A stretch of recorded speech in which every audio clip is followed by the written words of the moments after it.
Meta is announcing a new Instagram campaign and safety features targeting teens to raise awareness about sextortion scams. That's a form of an explicit online blackmail. It's where, you convince a teen to send you nude pictures, and then you threaten them that you're going to show their parents, other people that they know in the community, if they don't pay you, if they don't do what you want from there.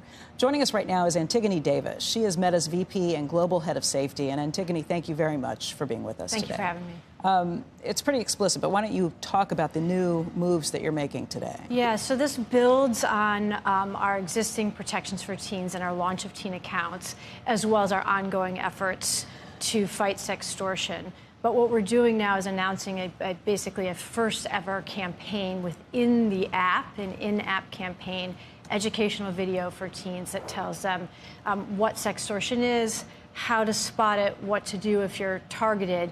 We're also coupling this with a suite of new features to protect and prevent them from being sextorted. I mean, it's something you have to worry about with kids everywhere. I've had the conversation with my teenager because it's not just social media. If you have a phone, you've got a camera on it, you can send pictures, people can send you things. But with social media, it adds a whole new layer of allowing strangers who may or may not be who they say they are into you to try and prey on some of these things. I'm glad to hear that you've talked to your kid about it. I do think it's really important, and part of this campaign is a whole effort with parent creators to give parents the information that they need about what this is, as well as how to talk about it with their teens. Because one of the things that these predators do is that these scammers do is they prey on your shame, and teens don't come forward. And what I want teens to know is it's not your fault. These are adversarial criminals who try to target, who try to trick. They use a lot of sophisticated mechanisms to do that. If you're tricked, talk to your parents or a trusted adult or a friend.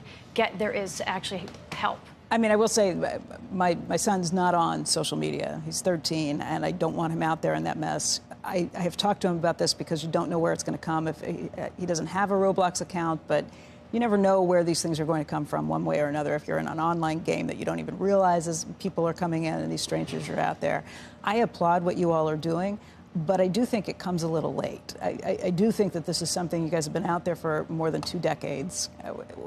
You're just now coming to the point where you are identifying nudity pictures that are being sent to teens. You know this is happening. You took off 1,600 people, I think, last week who were a group of people, a gang that you thought were trying to do some of these sexting things to come in. Why not more? Why can't we do more? If I forget my password, I have to go in and identify all the pictures of a motorcycle or a street lamp. You can find these things and you can do it. The technology exists. Yeah, well, I've been at Meta for 10 years, and these have been ongoing efforts. I think what's important to understand here is that these are very adversarial actors, and so we develop protections, and then they, of course, are going to try to get around those protections, and we then develop additional protections. I do think that we are highly focused right now on financial sextortion because there's been a rise of it recently. After COVID, we saw this crime change. But we are listening to parents. I just mean that from the perspective of, this is an issue. Teens might be receiving or sending sexual pictures, naked pictures. You can identify it with the stuff that you have. I've always kind of gone back to the real world equivalent of this. If we knew that there was a Chuck E. Cheese and that there was one predator who was hanging out in it, we would shut them down. You have 1,600 you kicked off last week. They're probably going to try and get around your new protections and come back in. How do we deal with this more effectively? Yeah, so when we do know, we take them down, and we do use technology to find, because they do try, as you said, try to come back on, and we use technology to find, for example, if the same phone then tries to come back onto the platform, to block them again. We also have developed additional features. So, for example, to identify potential scammers. So not even people who are actually doing this, but people who may be potentially doing it, and preventing them, for example, following you, blocking them from following, even requesting to follow. That's what I wanted to ask you about, yeah. Which was this idea. Look, I imagine what's happening inside of Meta is a whole question about trade-offs. We can either lock this whole thing down, or the trade-off is going to be that we're going to allow people to have a free flow of information. But if we have a free flow of information, there's going to be some stuff that's going to get through. And the question is whether there are certain either people and or age groups, either self-identified or otherwise, that should be locked down in advance.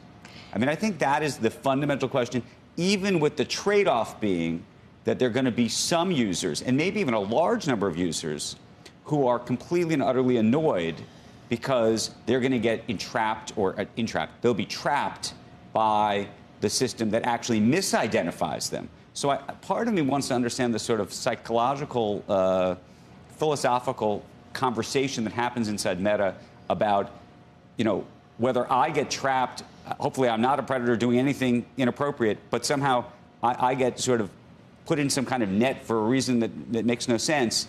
I would almost prefer that you put people, innocent people, in a tougher place if you could avoid some of these horrific things from happening. And I want to understand that conversation. Yeah, it's an interesting conversation. And actually, we do find ourselves erring on the side of caution in this area. So with the launch of teen accounts, for example, we will be putting anybody who is under the age of 18 into these accounts. They have built-in protections. For those who are under 16, right. Okay, but here's hold on, the question. This is going to answer your question. Just give me 1 second.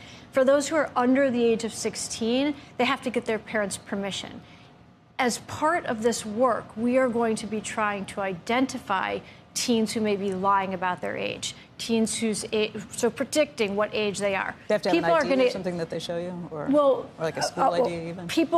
People who we predict to be teens who may be adults are going to get trapped in that system. That is okay. We will then ask them to verify, to demonstrate that they're an adult, and we can move them back into an account. Right. But the idea here is that we want to use technology to predict there are going to be errors, and you will see that.